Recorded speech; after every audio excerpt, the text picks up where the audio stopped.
Without warning, the man stormed into the house, his voice laced with venom. His words were sharp, designed to cut deep. "Hey, you, listen up," Max sneered, his piercing gaze locking onto Elijah.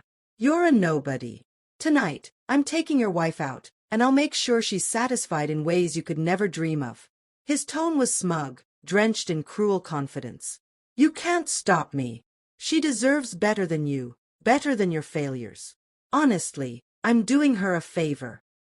The present evening unfolded with a rare and unsettling stillness.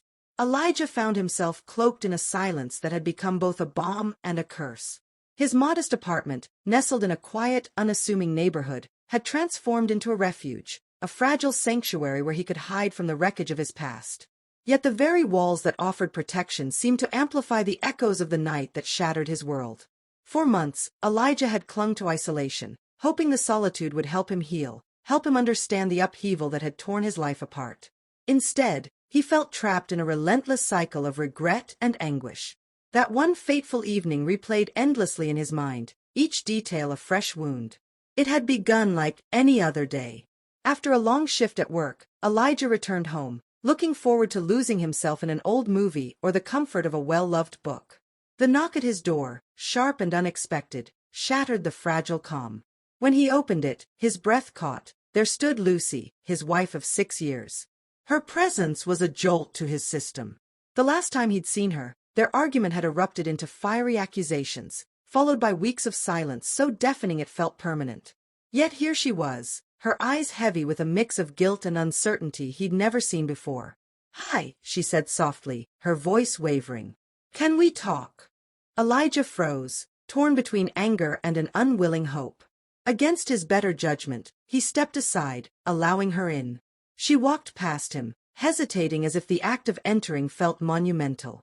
"I wasn't sure if I should come," she began, her gaze fixed firmly on the floor. "But I need to explain. You deserve the truth, Elijah." He closed the door slowly, his mind already racing. What truth could she possibly offer? What words could make sense of her absence, her betrayal? His thoughts collided as she turned to face him, her expression raw. "I've been seeing someone else," she said after a long, tense silence. Each word fell like a hammer blow. "His name is Max. He was there when you weren't. At the time, I thought it was right. But now—" Her voice cracked. "Everything's falling apart. I never wanted to hurt you." The mention of Max made Elijah's stomach twist. The doubts, the sleepless nights, the endless questions. Now they had a name. A face. Hearing it aloud felt like a knife twisting in an already open wound. "You think I can just forgive this?" he snapped, his voice trembling with fury barely contained. "You left me, Lucy. You threw away everything we built together. For him." Lucy flinched, but she pressed on, her voice faltering. "I didn't plan for this to happen. But it did. I can't change the past. I know I hurt you, Elijah. I don't know how to make it right." Elijah's face hardened, disbelief etched into his features. "You don't get it, do you?" he said, his voice low, brittle with bitterness. "You chose him over me. And now, you come back expecting what? Forgiveness. Redemption. I spent months trying to piece my life together after you destroyed it. And now you want me to just move on." Lucy said nothing, her expression a portrait of regret and helplessness. For a fleeting moment, Elijah felt a flicker of something, compassion, perhaps. But the weight of her betrayal crushed it before it could take root.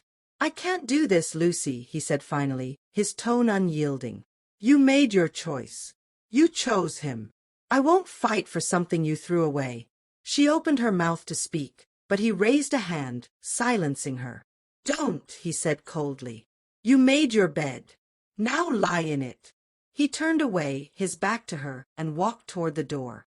The sound of it clicking shut behind her brought a peculiar sense of relief. The apartment felt different now, less oppressive, almost comforting in its emptiness. Sitting on the couch, Elijah stared at the space she'd occupied only moments before. His chest ached, but amid the pain, a new resolve began to take shape. Lucy had betrayed him, and she was gone. But he wouldn't let her choices define him. He wouldn't drown in despair or self-pity. No, he would act. The first step was Max. Elijah spent days buried in meticulous research, determined to uncover the cracks in Max's facade. It wasn't long before he discovered a promising lead. Max owned a small business, modest on the surface, but vulnerable if pushed in the right places. Over drinks with Mark, an old friend and corporate lawyer, Elijah laid out his plan. Mark listened, intrigued by the quiet but unrelenting determination in Elijah's voice. "What do you need?" Mark asked, leaning forward. "Everything," Elijah said without hesitation. "Transactions. Deals. There's got to be something, anything, that can bring him down." Mark smiled, a glint of mischief in his eyes. "Let's find out." Without warning, the man stormed into the house, his voice sharp and dripping with malice. His words, deliberate and cutting, filled the room with venom. "Hey you! Listen up," Max sneered, locking his steely gaze on Elijah. "You're a nobody. Tonight, I'm taking your wife out, and I'll make sure she's satisfied in ways you can't even dream of." His tone brimmed with cruel certainty. "You can't stop me. She deserves better than you, better than your pathetic shortcomings. Honestly, I'm doing her a favor." The evening carried an unusual stillness, cloaking Elijah's modest apartment in a silence that felt heavier than usual. Over the past few months, the small sanctuary, tucked away in a quiet neighborhood, had become his refuge from the chaos of his fractured life. Here, the hum of city life was distant, muted by the walls he had built around himself. Isolation had been his only companion, meant to help him heal, but instead, it turned into a cruel mirror, reflecting every regret and unanswered question back at him. It was supposed to be an ordinary evening. After a long day at work, Elijah had come home, ready to lose himself in the comfort of an old movie or a familiar book. But a knock at the door shattered his routine, the sound cutting through the stillness like a blade. When he opened it, he froze.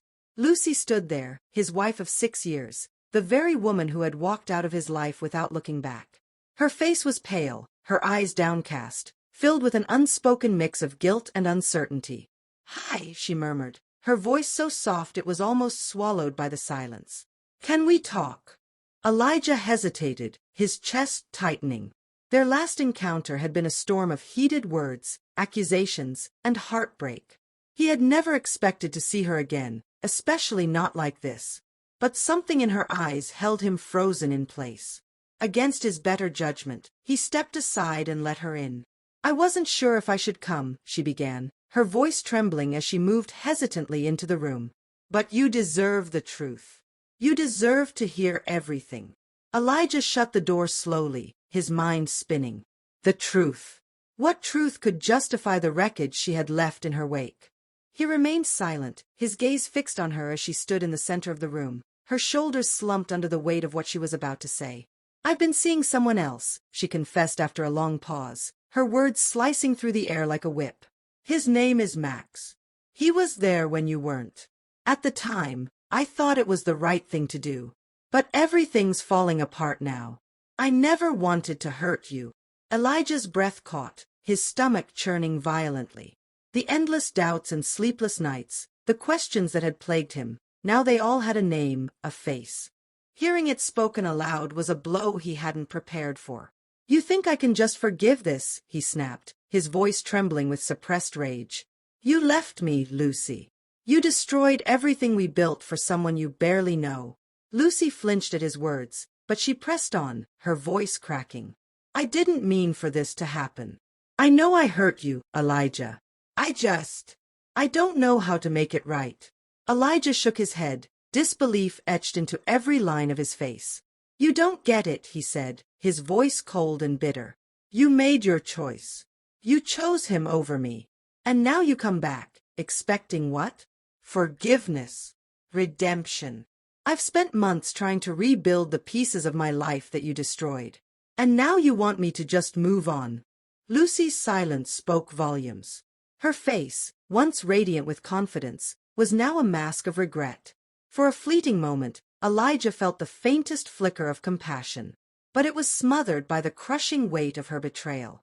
"I can't do this, Lucy," he said finally, his voice steady and resolute. "You made your bed. Now lie in it." She tried to speak, her lips trembling, but he silenced her with a raised hand. Don't, he said firmly, his voice like ice. It's over. It's been over for a long time. Turning his back on her, he opened the door. The sound of it clicking shut behind her felt like the first step toward reclaiming his life. But Elijah's resolve didn't end there. The name Max echoed in his mind, fueling a determination he hadn't felt in months. He wouldn't just rebuild his life. He would ensure that both Lucy and Max felt the weight of their actions. With meticulous precision, Elijah began to unravel Max's world. Days of research revealed cracks in the facade of his business, a series of fraudulent dealings and financial missteps that painted him as far from the respectable figure he claimed to be. Elijah turned to Mark, an old friend with expertise in corporate law, and over drinks, he outlined his plan. "This won't come cheap," Mark warned, smirking. "The cost doesn't matter," Elijah replied, his voice steely. "I want him to feel the consequences of everything he's done." Within a week, Mark delivered. The folder Elijah received was a treasure trove of incriminating details. Elijah studied it meticulously, his hands steady despite the electric thrill coursing through him. When Lucy texted him days later, her tone desperate, Elijah smirked as he read the message. "Elijah, I need to talk to you. Max isn't who I thought he was. I've made a mistake. Please, just hear me out." Her desperation was palpable, her once gilded fantasy crumbling before her eyes. Elijah's response was curt. "You made your bed, Lucy. There's nothing more to say." But Elijah wasn't finished. Anonymous tips to the authorities triggered investigations into Max's business, freezing accounts and unraveling his carefully constructed empire. Legal troubles mounted, investors fled, and his reputation crumbled. And Lucy, she was dragged down with him. The penthouse, the luxury, the life she had traded everything for, it all vanished overnight. When Elijah finally invited her to dinner, it was with a calm anticipation. The doorbell rang, and when he opened it, he found her standing there, a shadow of her former self. "Elijah," she whispered, her voice shaking. "I've lost everything. I was wrong. Please, can't we start over?" He studied her for a long moment before answering, his voice cold and unwavering. "No, Lucy. You don't get to rewrite this. You made your choice. Now live with it." And with that, he walked away, leaving her to face the wreckage alone. The door closed with a definitive click, marking the end of a chapter that could never be reopened.